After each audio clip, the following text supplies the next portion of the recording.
this incredible thing that God gave us to make our lives easy. The only problem is that we don't see it.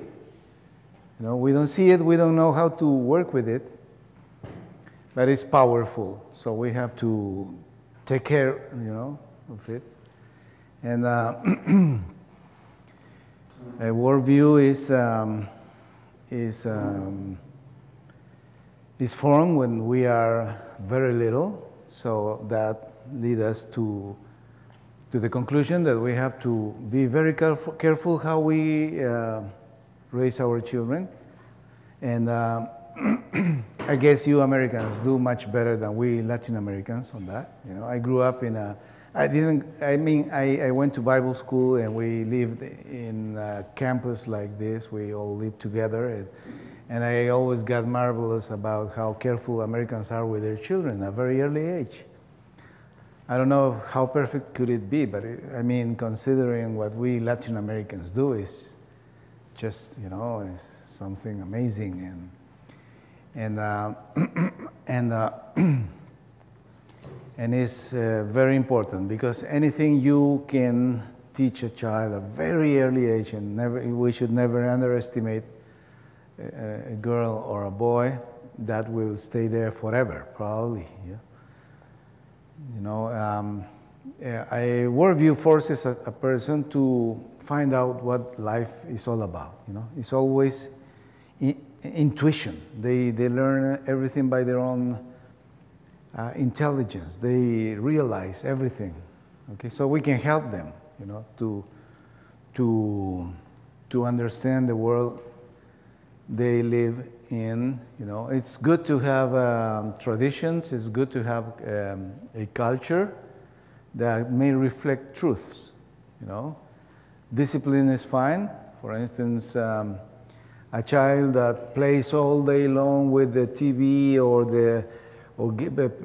playing games that I've seen lately is just a matter to destroy his mind, his spirit. I've seen kids addicted to those things. I can't believe why people do that. Maybe it was not intentional, but it ended up in that.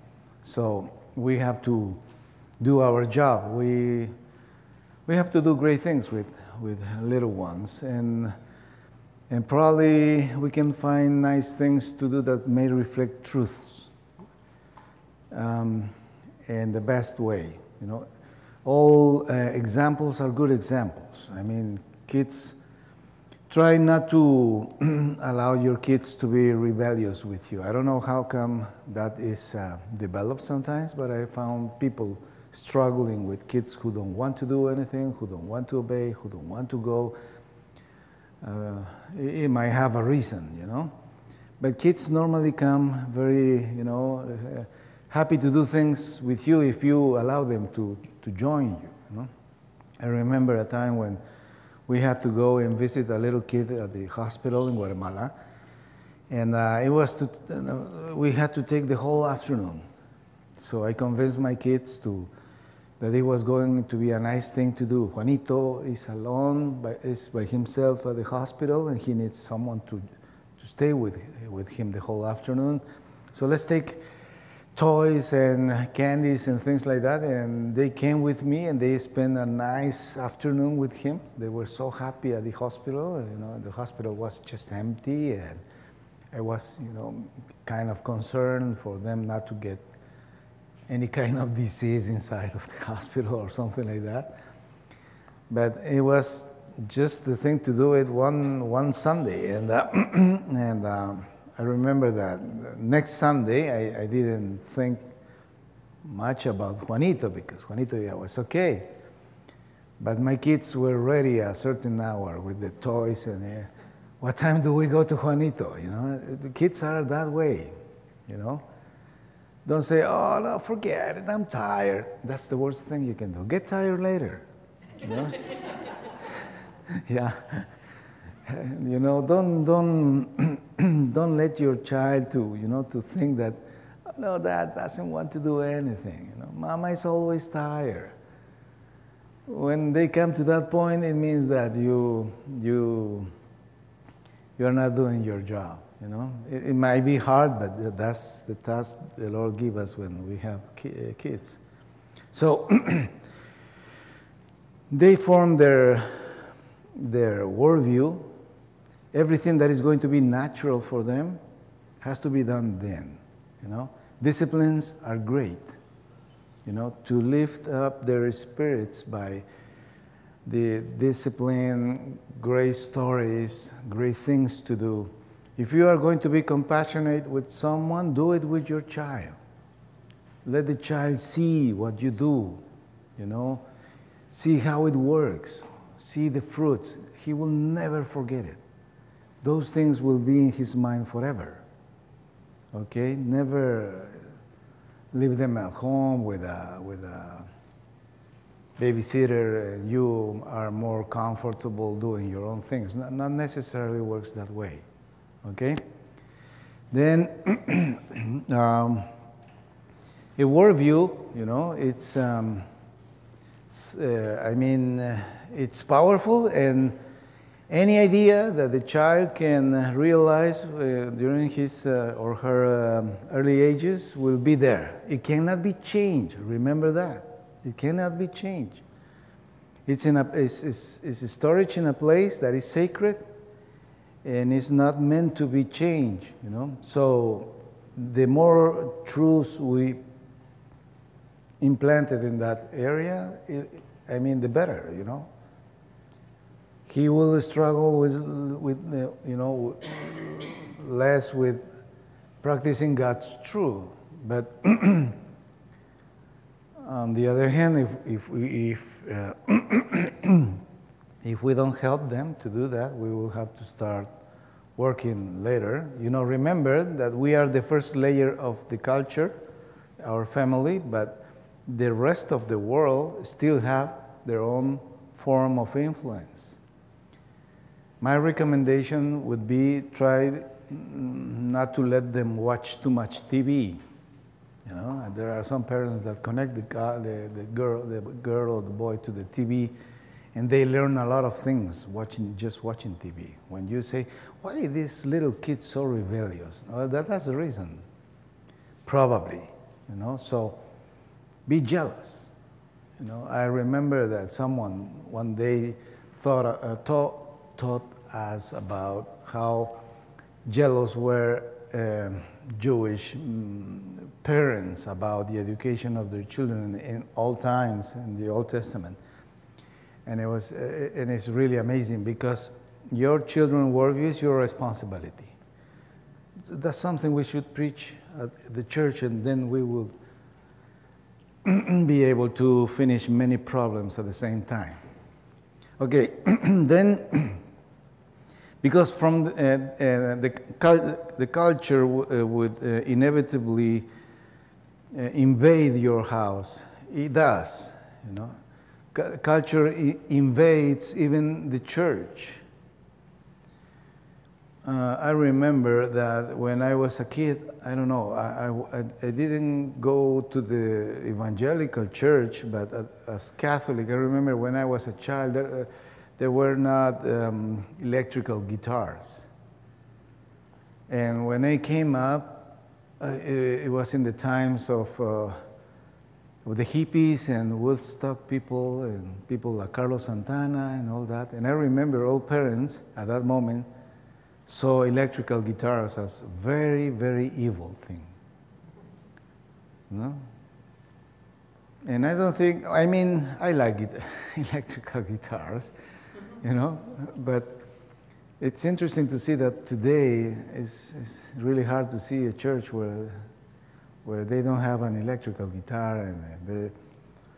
And if it was just for some music now, you can hear rock music and all that. I mean, we believers did not invent that music, we didn't invent those things. Those things came from the world, you know, and they shape up our worldview. So let's be careful. We have to be careful with everything we accept at home. We accept through the media, through the TV, you know. It might make us strange people. It will surely do, you know. But what can we do? We cannot just, reconcile with the world and try to be like them in order to be more normal people, No, we shouldn't, okay? And if we are consistent, our children will be happy. But if we are inconsistent, we will destroy the process, okay? Then, there are many things that, today, we just grew up in our culture, and today we might be dealing with things that are in our worldview that are a kind of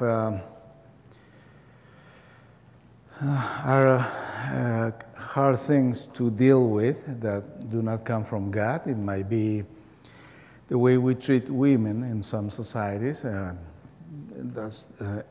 the way we discriminate other people, What we have to understand is that worldviews produce consequences. Always do. We are going to see this a little bit more closer with some examples that I'm going to put there. Okay? It's not that I just believe something. It's not even what in fact, you shouldn't be able even to know what you have in your worldview. You just operate from that, and you are producing the products of that without noticing it. You just think that life is that way. Like the mother who doesn't know why the boy doesn't wash these dishes, because he's a boy. It's natural. Have you noticed that? A boy doesn't wash dishes because he's a boy. It's life, So we are going to do more about that. Ideas have consequences, okay? But the ideas that are in our worldview, okay, which is different. There are many ideas. If you go to church, you are going to hear new ideas, okay? If you are not able to put them in your worldview, those ideas would be nice, but they won't produce consequences. Maybe all of us get enthusiastic about something new, and we'll do it one day, the next day less, and from here to a month, we forgot it, because it's not part of our worldview, okay? How we change a worldview? We change it with discipleship, biblical discipleship. And discipleship, the very word of discipleship comes from discipline, probably. And it means that to change a behavior with a worldview requires discipline, commitment. And once you do it once and two and three, 4 times, you fight against that until you go to the other side. Once you get it as a worldview, it won't go back. Have you seen that movie, The List of Schindler? Have you seen it? Have you seen that movie? That movie is about a man who's a businessman. He's a German guy who sees the war as a great opportunity to get rich. How? I mean, abusing Jewish people, taking their factories and their wealth, and use it for him to make a lot of money. So he saw the Jewish people suffering, but because of his worldview, he didn't feel it. This is very important. He didn't feel it the way he should. He probably knew that's wrong, but because it's not me,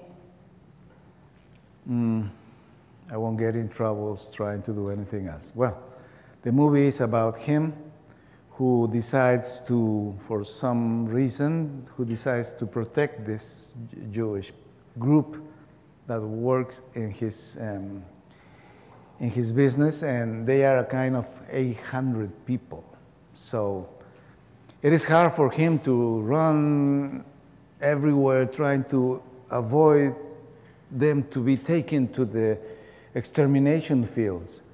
So he worked hard doing this, and then all the money he had in gold and things, he began to invest it in order to protect them. Finally, I guess he gets poor, but he bought the 800 people, and the war comes to an end. And the last night, he is with all this Jewish group. They decide to honor him.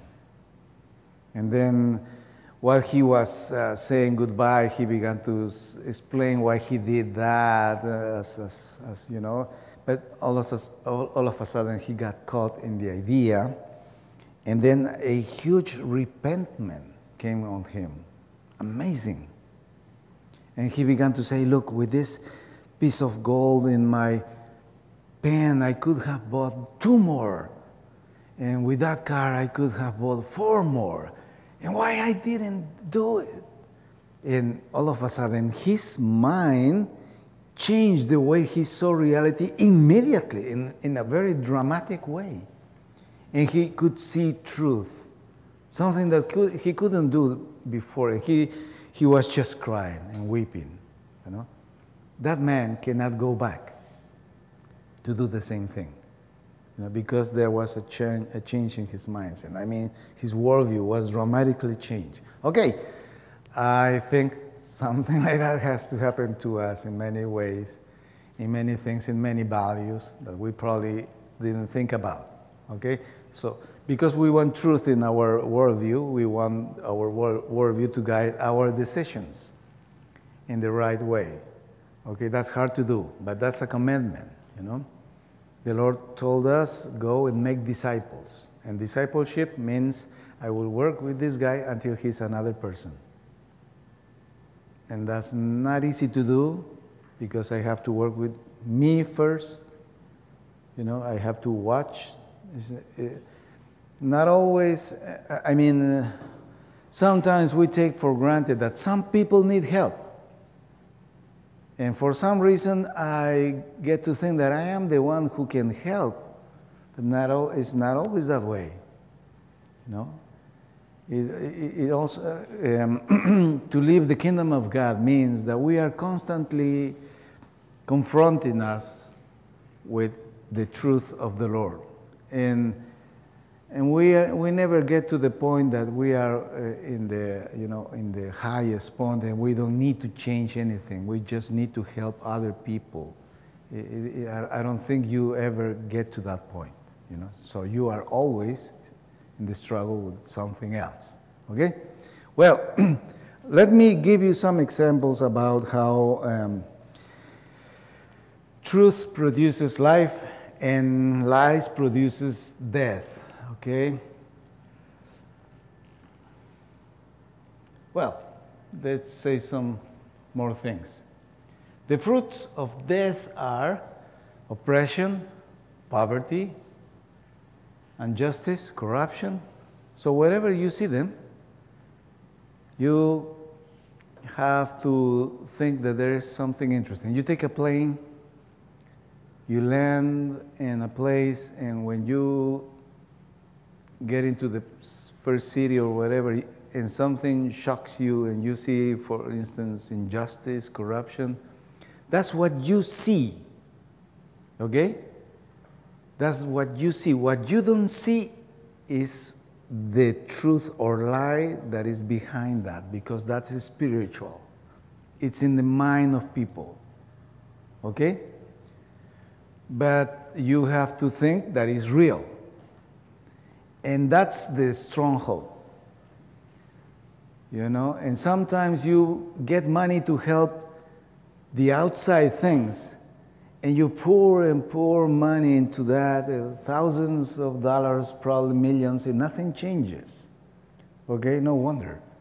The problem is not there. The problem is underneath. It's in the mind of people. You know, I tell you this because I have worked in an organization that did this for decades, you know. And if you want, you can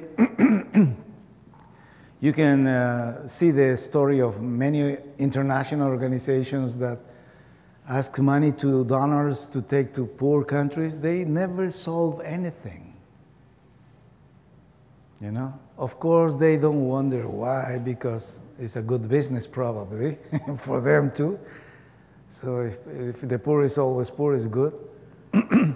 But it's interesting to see that in some places, look, let me tell you this. I was working in some places of Bolivia where we had children with a high rate of undernourishment. Okay, so we measured that.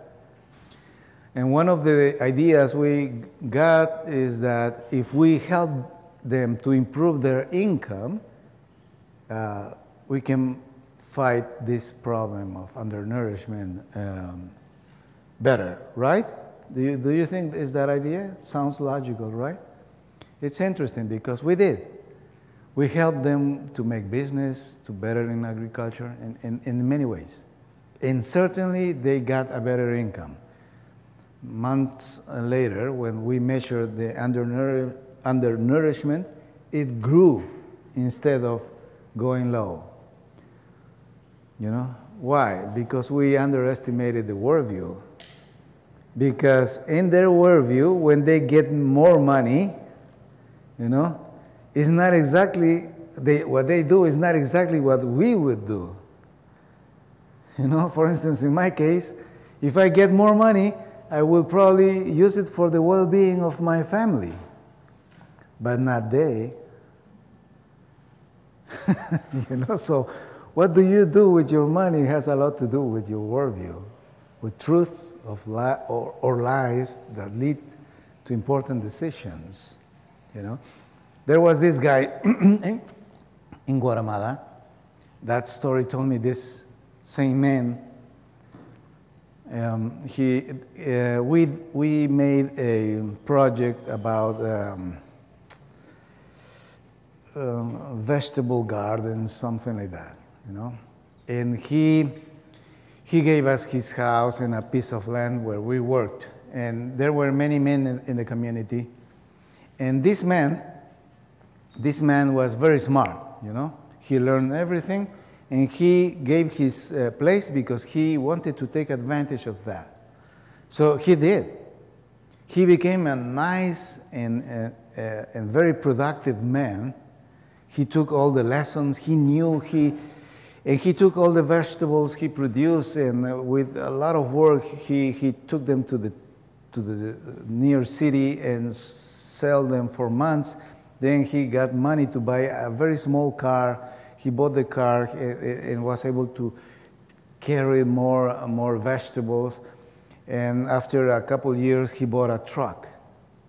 And he was the first man who had a truck in that village. You know? It was amazing. Next thing you could see is a man walking in the only road they had in the village, you know, with a different kind of walk, you know. And smoking a cigar, which he never smoked probably before, you know. And going and coming, and my friends told me, you know, and I saw him walking, and I got close to him and to talk, and he told me this, you know, I like to have your advice. I've been thinking about something.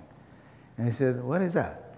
He said, you know that I have worked hard, and now I am prosperous, and I have a new truck, and everything is going fine. Do you think it's time to change my wife? Yeah, that was the question. That was the question. You never know a person until they get money. Right? Right? In my experience, that's true. You never get to know a man until you give him a lot of money. Then you know what is he made of. The worldview will become real probably in many ways, you know. And have you heard the stories about people who got a lot of money and destroyed the family? Probably. Probably. Some people may say it doesn't make sense because they have money and the opportunity to do good things, but you underestimate the worldview, the power of a worldview. In Bolivia, I mean, there are interesting things that you have to think about the worldview. For instance, the value of money. You don't know it really. So when you educate a child, you have to teach them how to deal with that. That's very important. For instance, that's the reason I tell you it's very good for you to teach your children to be compassionate, to give others when they are very little. So the day they have more money, they will probably use it more, you know, in better ways. You know, that's probably you know, in Bolivia, we have a problem with authority. You know, and the same thing. You know, all guys are nice. You know. Friends in the office are nice. Even we are very good friends and we spend years, you know, working together until some of them, you know, are put in high position and they have power and authority. You can't imagine how people can change immediately. I remember a friend of mine who told me, you know, I went to talk to this guy who was a very nice friend of us, and he told me, you know, and he said, you know, I would better talk to another one because you don't know who he is now. You know, it's incredible. It's amazing. Authority is a big deal in many countries. What they think about. What would you do if you had power? What would you do if you had a lot of money? Probably you don't know yourself, but your worldview will come to, you know, on the table. Okay, then talking about worldview is very important because if we have truth in our worldview, it will produce life. Life, as we have to understand it, is biblical prosperity, redemption. You know, God is going to make the chicken alive again. Okay, many things will be healing, restoring relationships. I have a friend who was a pastor, and this guy was a very nice guy.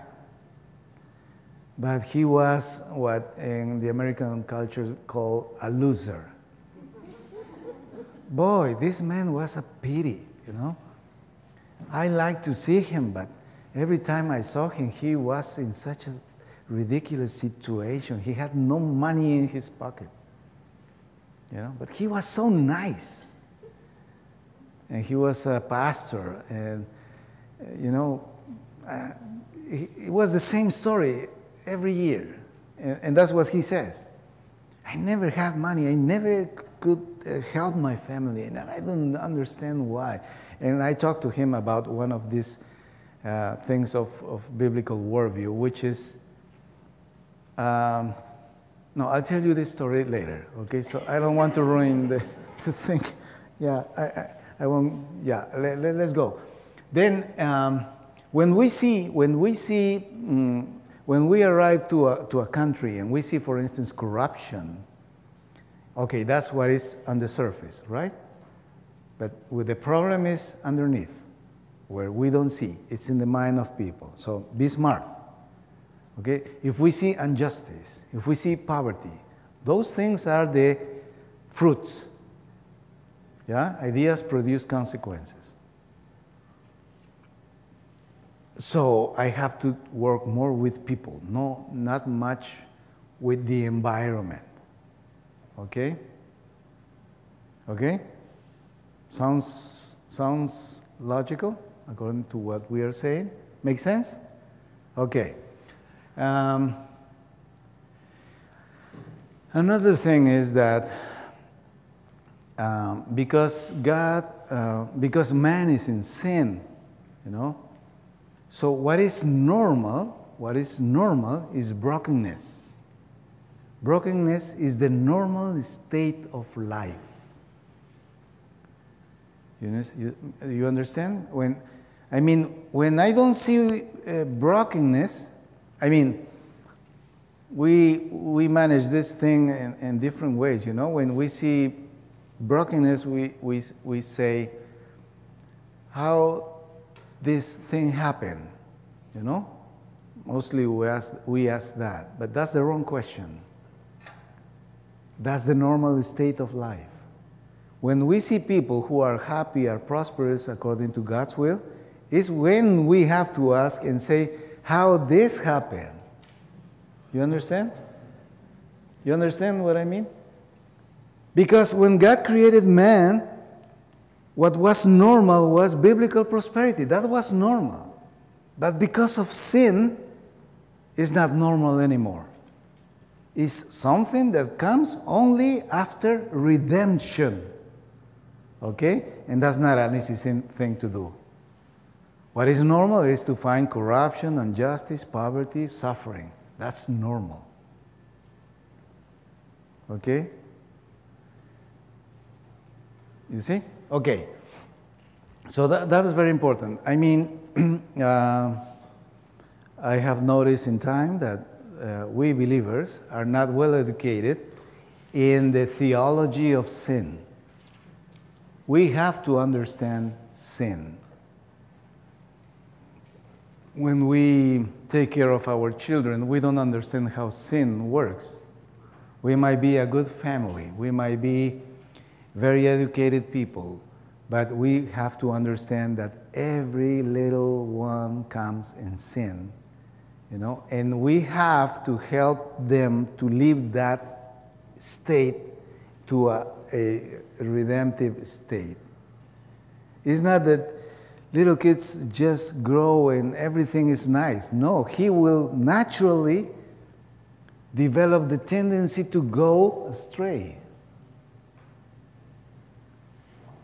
Because we are in sin. That's the normal thing. You understand, what I'm saying? So we have to work against that immediately. I tell parents, I remember a time when a lady at the school came to me and she was angry because something my child did.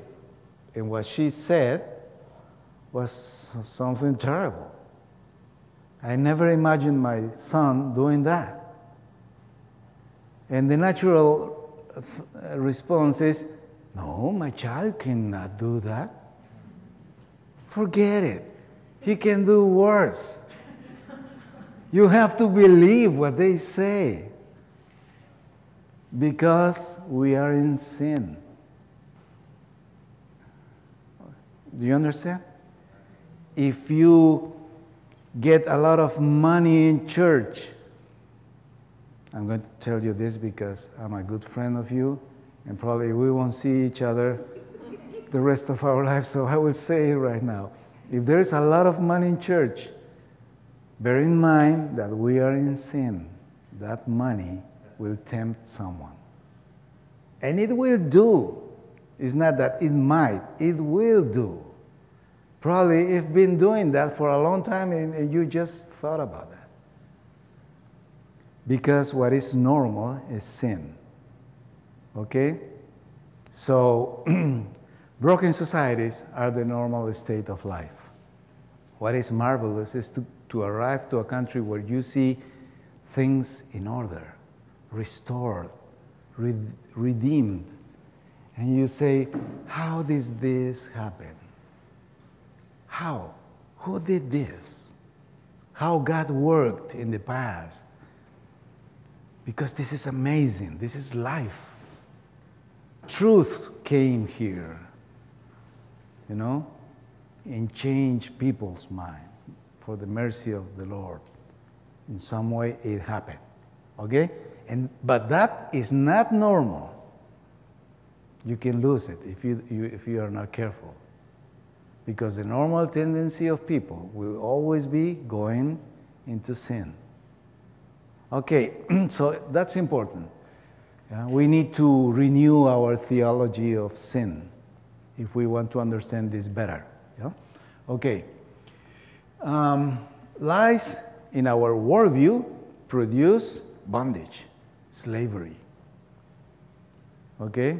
Lies in our worldview, once they are installed in our worldview, made us subjected to serve the devil instead of God. And that's amazing. You just need to live in certain places to see it literally. Okay?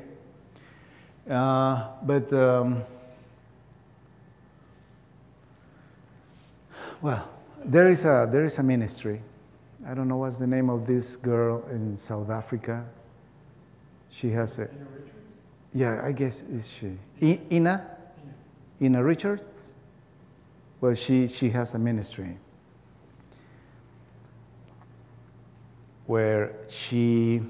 Well, I guess the purpose of the ministry is to help people to have a Christian ethic for work and to be successful at work, especially poor people. But she says it is not a matter of training.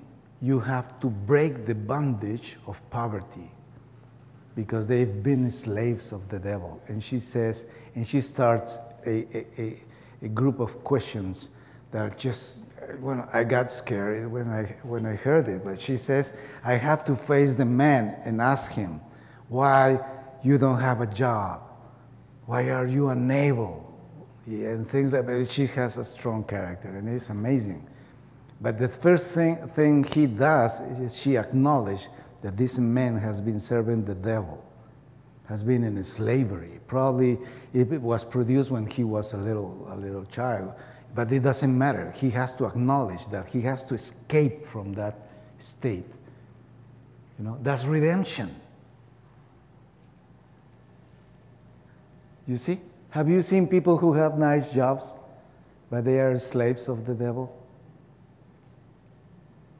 In some ways. He says a lot of, it talks about this very much. So we have to, as I tell you again, we have to change our theology of sin. Because in the end, the gospel means that we fight against, the hosts that want to take governance over mankind in many ways. And they do it through lies. Okay? But they finally get people in bondage. And that's the kind of narrative that we should try to do. It's not just, the man needs work, a job. Let's find a job for him. It's not exactly that. Okay, lies materialize. They get materialized through worldview and become part of the culture which we call the world. Okay, what Jesus called the world, what the apostles called the world. What's the world? The world is a group of people with a system of lies making a culture. We all were born, well, at least me, I was born in the world. So my Christian faith was always a struggle because I had to deal with many things that I had in the past. Breaking those things were sometimes a matter of much crying and praying to God to help me to leave those things, But the world is a place that tend to capture people, and to keep them in bondage. And they are in bondage. There are a lot of strongholds. But that's what we call the world. Yeah? Then worldviews don't change on their own or through time. Yeah? This is something we have to bear in mind too. Worldviews don't change on their own. Sometimes I guess it was... sometimes we are at the church, we're in church, and someone gives his life to Jesus. That's great, but their worldview is still there. Most of it. You have to deal with that. Otherwise, you will see, I've seen some, again, because we are friends, I'm going to tell you this. I've seen some missionary organizations that come to a place like Bolivia. They evangelize the area, and they find themselves in the need to leave, and they need to leave someone in charge. And probably they leave in charge someone who is kind of the more faithful person during the period. But that's okay. It doesn't mean that he is in condition to take the thing. Because you have to be very careful to know if his worldview changed. Because worldviews don't change in time. Worldviews don't change by themselves. You purposely need to train a person until you can see that they have broken the chain of bondage, and their actions are different. That's because they come to church every Sunday and do those type of religion things. You just get marvelous and say, "Oh, this is a great Christian." Well, I doubt it. Even for myself. Really. And that's a big mistake, because once they leave, these guys do terrible things. Sometimes, I'm sorry. Okay, worldviews don't change by themselves. They need discipline. They need discipleship, okay? They need. Okay, so lies produce death. Those are things that we should think about. And I'm sorry, okay. What is a human being? What is a human being? There are two things that I like as a definition of human beings. The first one, I already said that, birds fly, fishes swim. What do human beings do? Create. They what? Create. Oh, that's a good one. Create, yeah, it's involved in it. What human beings do is they make decisions. That's our nature. Okay, that's one. And the other one is human beings materialize ideas. Okay, human beings materialize ideas. And if you see life, that's what it is. Everything you can see, comes from our minds, from our nature. We are creative, of course. We are creative. We create, we make things, sometimes amazing things, because that's our nature. Those things come from inside, no matter what. But if you get human beings working in a culture, you have to expect a civilization based on things that they have materialized. That's our nature. Of course, we can materialize evil. Yeah? And you have to work hard, I told you, to materialize evil, to materialize poverty. Poverty is not a state where people lack something. That's not true. Poverty is a state where people materialize misery. They materialize corruption. They materialize, things like that. Then you have poverty. And it's amazing all the things people can do to produce it. It's incredible. It's incredible. Well, then to materialize things is part of our nature. Okay? It's part of our nature. Because we human beings, we have two things. We have a mind and we have a heart. In my opinion, that's what makes us God's image. We have a mind and we have a heart. And both things working together, transcend and help our bodies to produce things. We can make songs, we can make machines, we can make clubs of people, we can make churches, we can make preachings, ideas, we can construct life. Things that are outside, but amazingly come from the inside. Okay, that's our nature. And if we have lies inside, what we come out will be that. So it's always a spiritual process. Okay?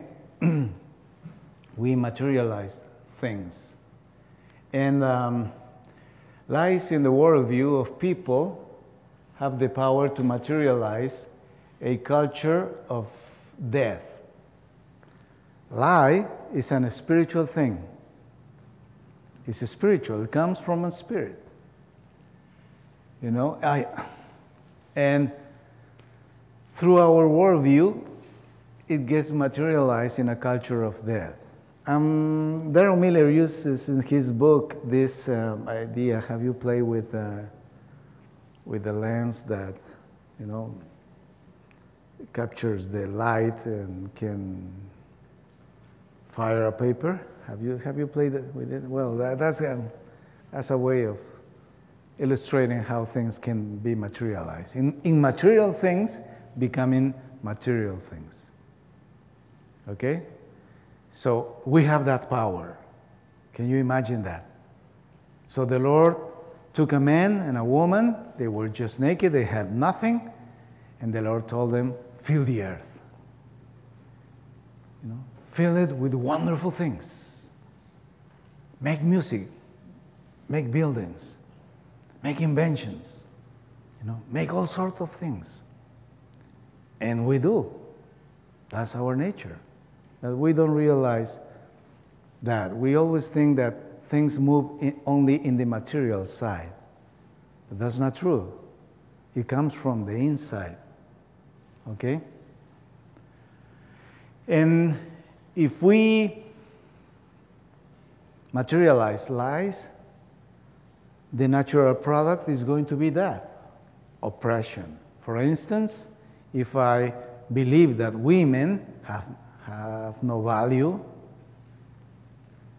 if it's worse that they are the reincarnation of an evil man, well, what you're going to find is a culture of terrible things, but it gets materialized. Oppression. If I believe that this man has no value or lesser value than this other man, and I give him more education to him or more opportunities, and I close the doors to this one, I will produce injustice. Right? But that comes from that basic idea. And sometimes from ideas that we don't even think that we have them very deep inside of us. Okay? Do you agree with what I'm saying? Can you get the idea, grasp the idea? So cultures are that. It's interesting. We talk about cultures, and so we sometimes think that they are just innocent things, nice things, I don't like when people say, oh, wow, but it's okay if they are poor, because that's their culture, It's colorful. Yes, I know it's colorful, but, there are many evil things sometimes inside of a culture that are being materialized. There are good things too, There are good things too. One day, I get to meet, I had a very nice experience. I went to Paraguay, and when I was in Paraguay, I met a group of people who belonged to a tribe called the Ashes. The Ashes. And these Ashes are people who are very much used to body contact. So you don't stretch, you don't shake hands with them. They go directly and they will grasp you. Okay? But not this. But this, and won't let you go. And they will enjoy being with you. They will probably do this. Nice, you came. And they will, rub you. And you say, how come they are that way? And they suffer so much inside the jungle. They were exploited, they were killed, the children were taken away. They suffer so much, but at the same time, they are so tender, they're so marvelous. There was a church like this, and I was outside, and there was a place where I just listened in the preaching from outside, and there was one of these guys. He came and he subconsciously try to keep a distance, from people. If there are a bigger number, we get a little bit closer. But if we are just by ourselves, it's okay a couple meters or something like that. But this guy was like that, and he was watching at me.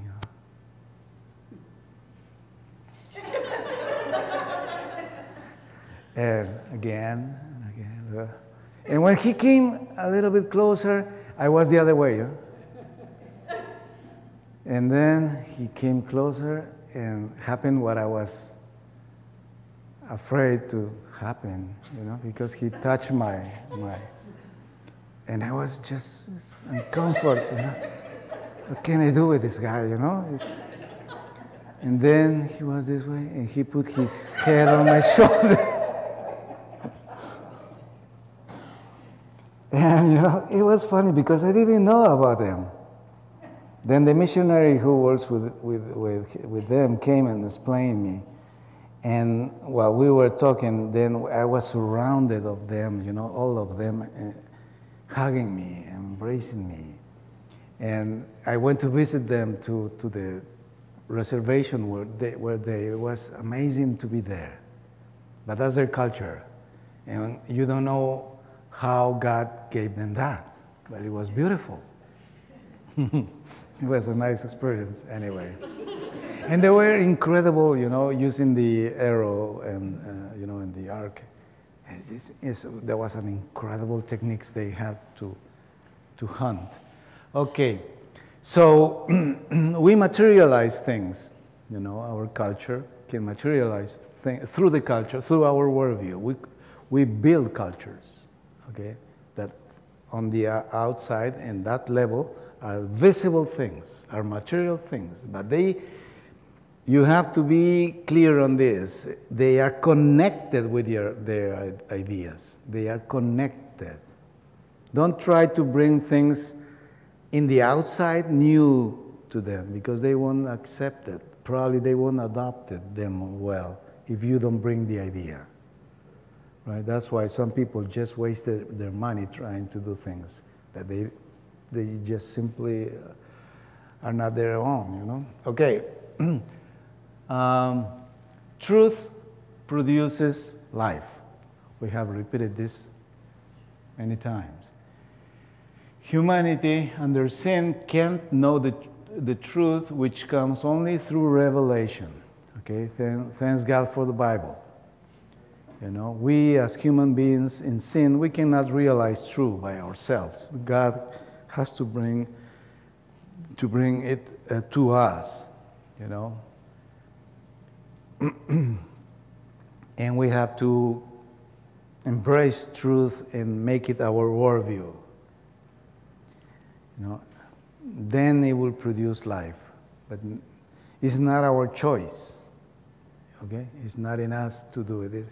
That's why it has to be imposed sometimes. It has to be imposed. You have to teach your children, to educate them, to make a discipline of that. Because you as a human being, you are not able to say, oh, this is God's truth. I will live it by myself. That's doesn't work that way. Okay? Maybe later.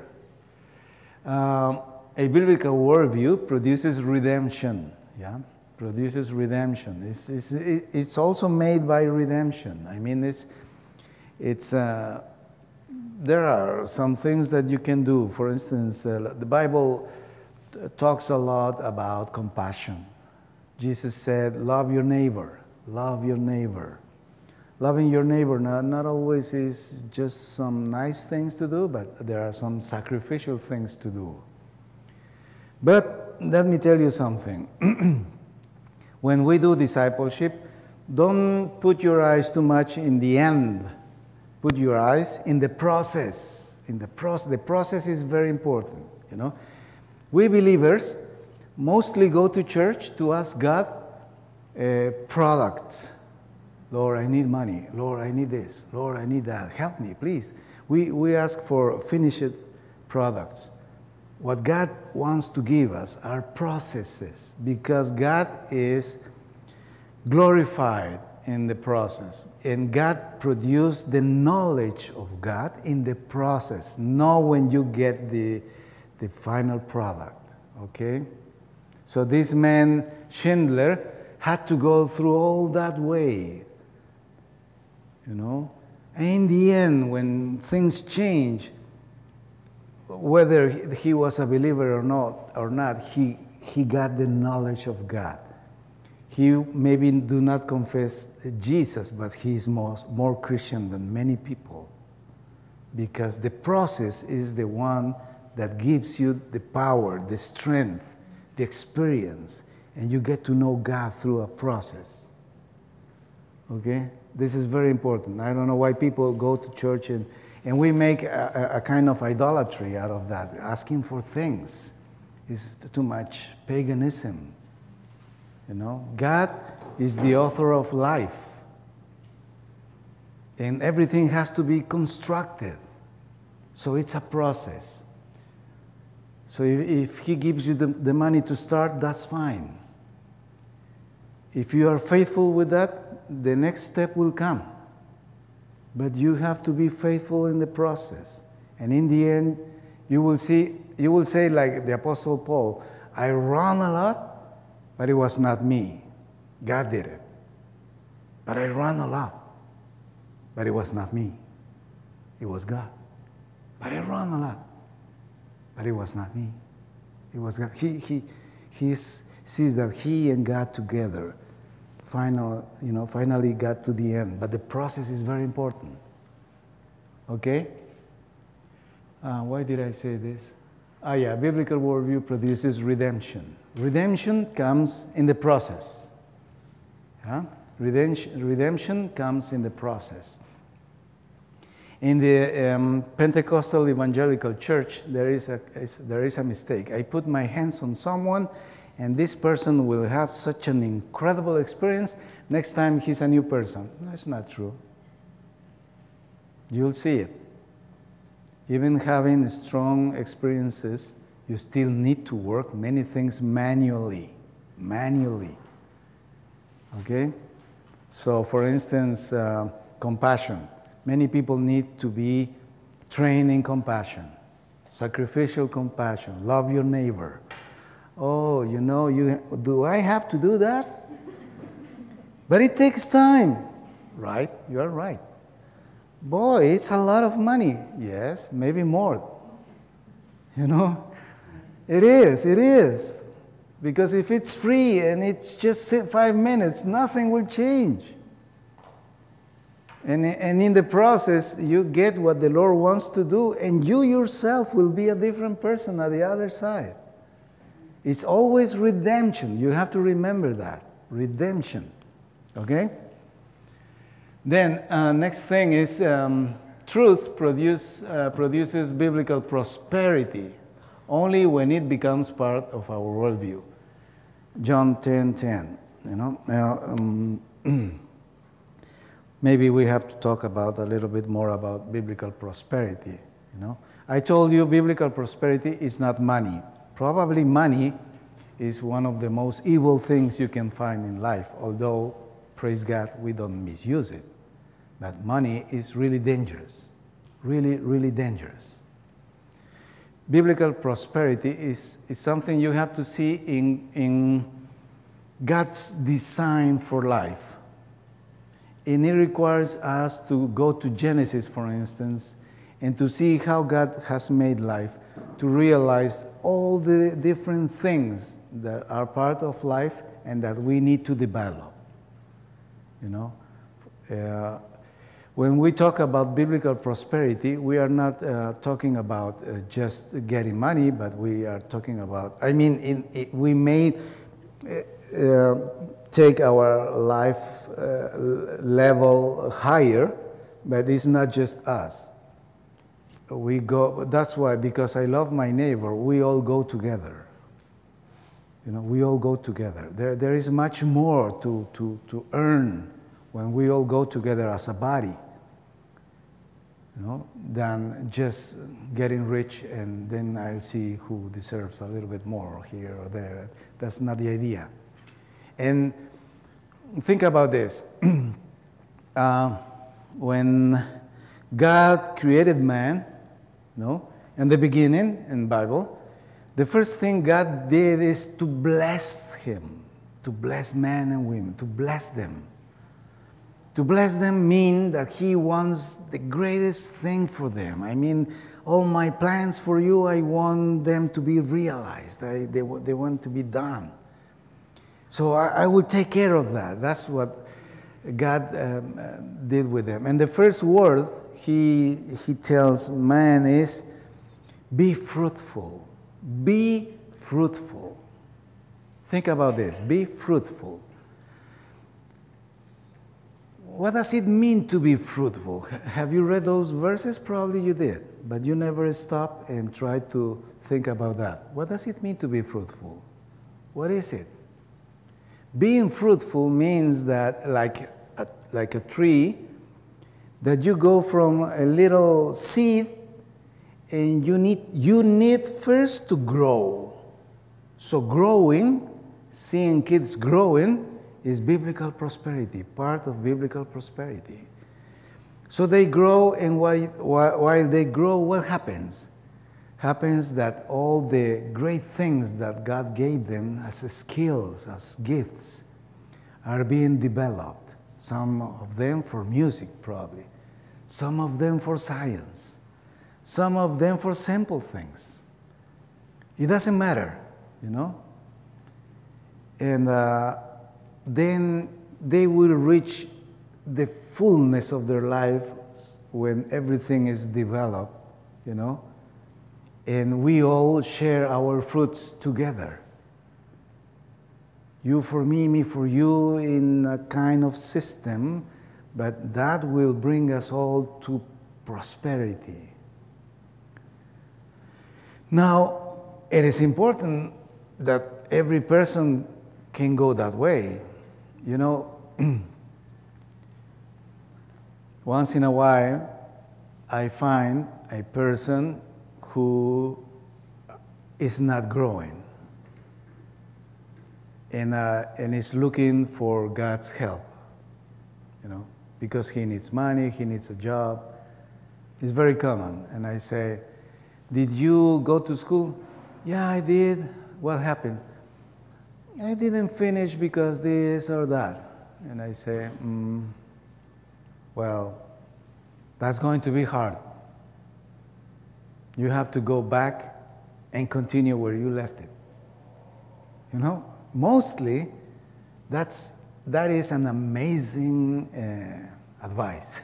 Maybe simple, but it's amazing. You know why? Because God's will is, for this man, is to be fruitful.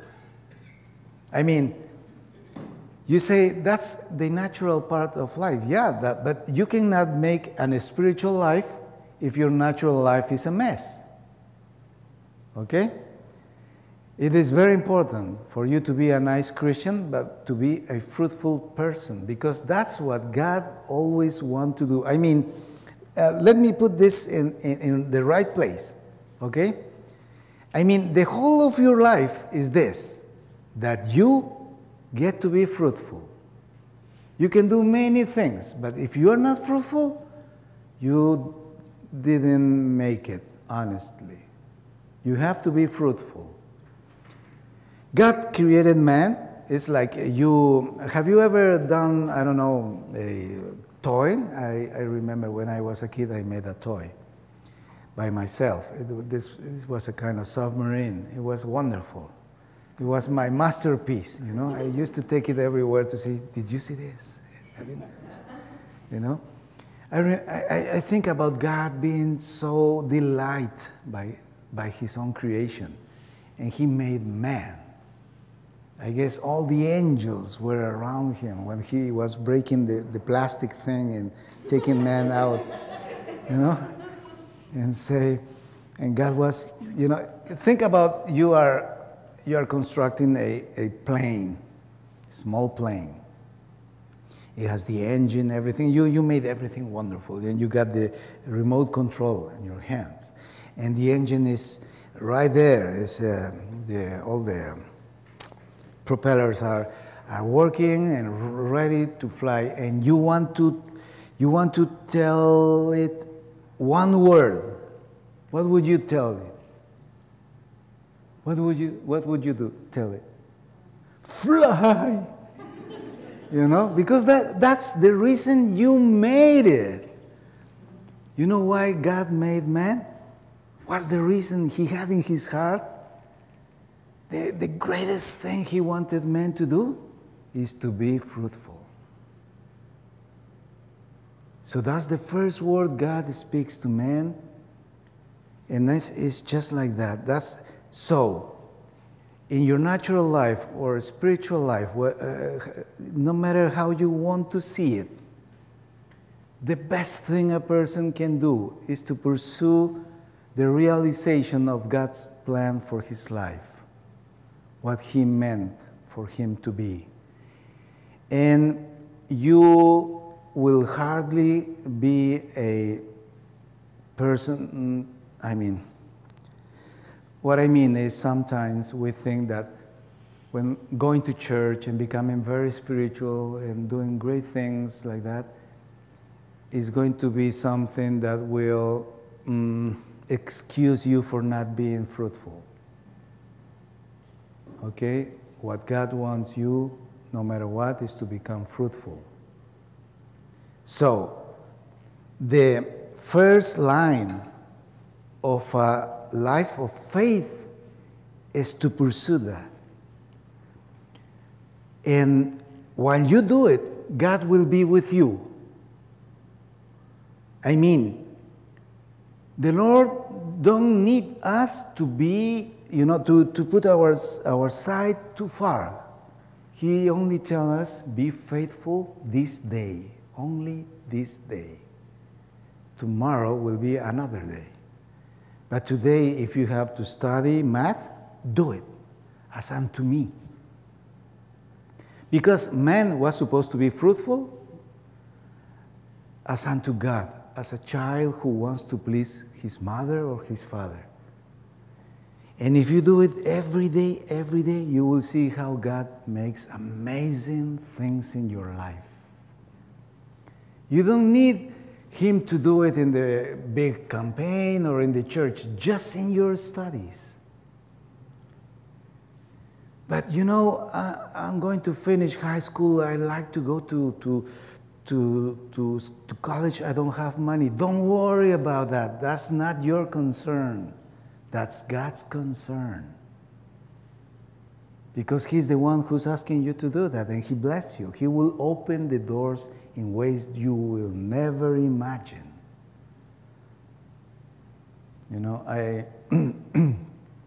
And it's always an adventure. I had this friend, he's a pastor, he's a young pastor.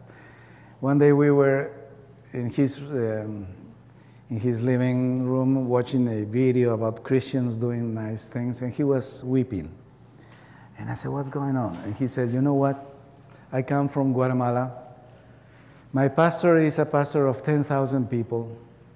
He's a wealthy man.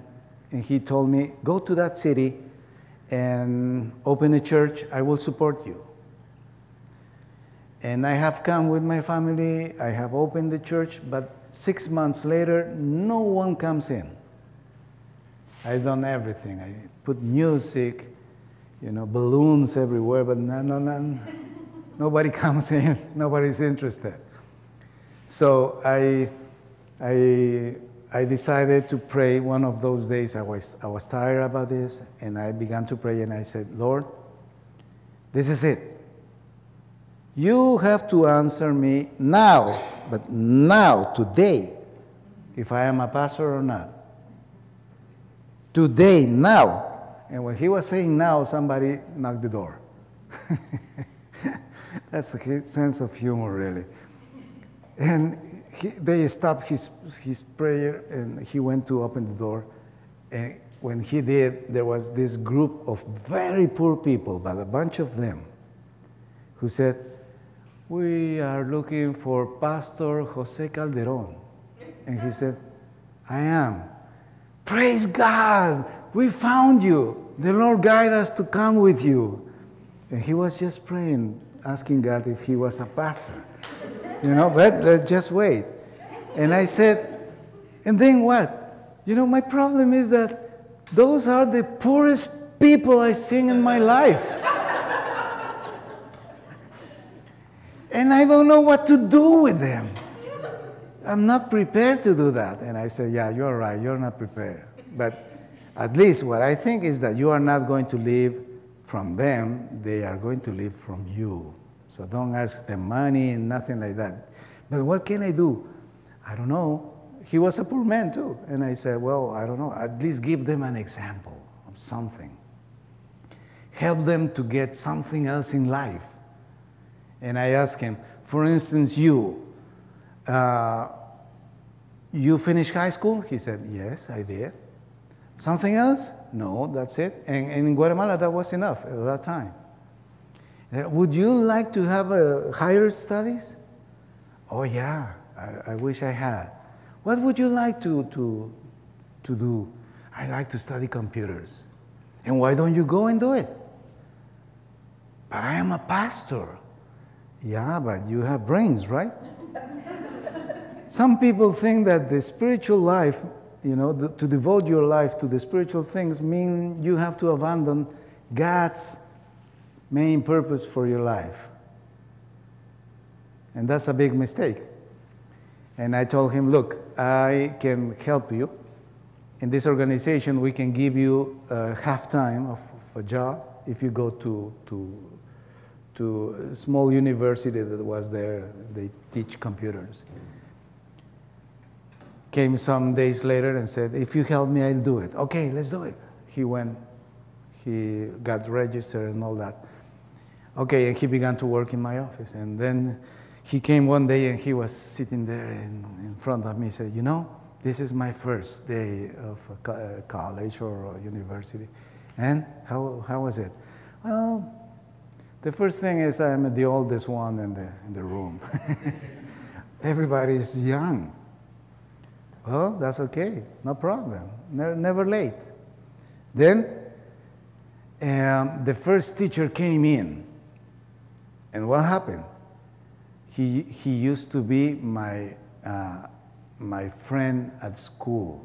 We sit together in the same age. And he saw me and said, what are you doing here? And I was really sad, telling him that I got behind in life because I became a pastor. And there's something in Latin America that is very common in this sense.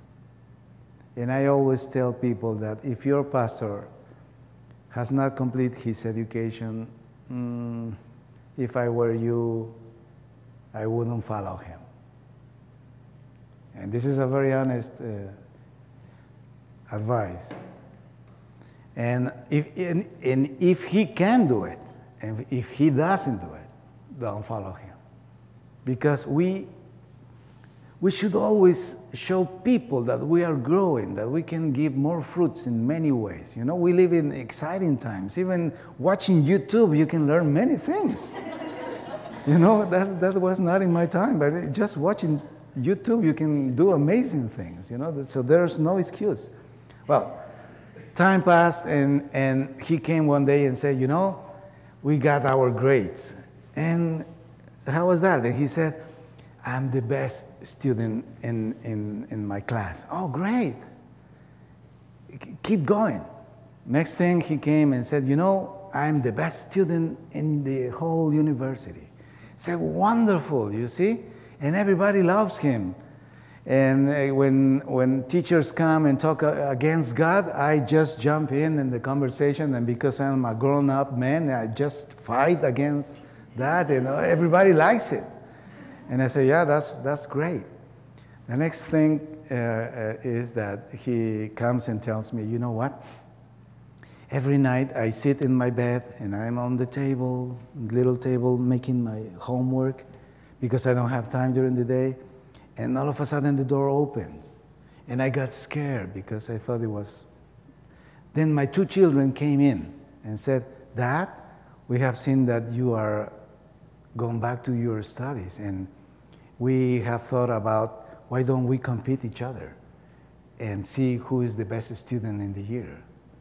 And he said, yeah, okay, come, join me. You know, and they were doing that. And another day, his wife was sleeping in the bed. She just jumped up and said, you know, I'm tired. I see you are going back to school, and my father never educated me. I had only the 3rd year of primary school, so I want to study too. So he too joined the group, you know. Next thing, he came to me and told me, you know, I'm a proud pastor. Why? Because I knew there were many children who never went to school. And I took all of them and I put them in school. And I said, if you were not going to school, would you have done that? You know? But that's the first commandment. Be fruitful. Why do people just do everything except that? Your life won't work. Trust me, look for everyone who is in troubles. At least in my context, it works that way, exactly. Then he says, one of those days, he went to preach at his church, and there was a meeting.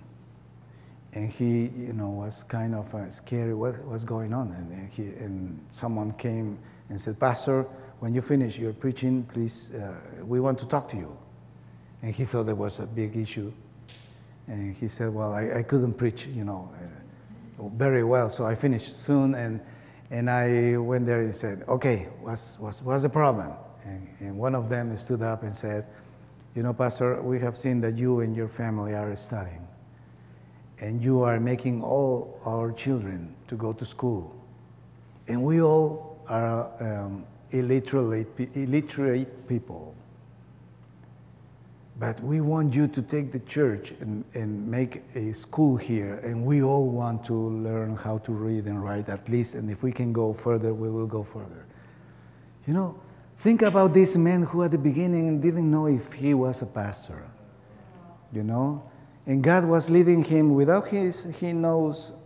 I mean, become fruitful may be a long way to go, but it doesn't matter. Time doesn't matter. The process is very important.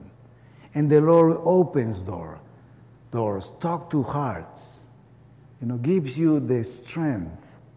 And in some ways, he brings the resources to the way. But trust me, if you trust God in this process, He will never let you down.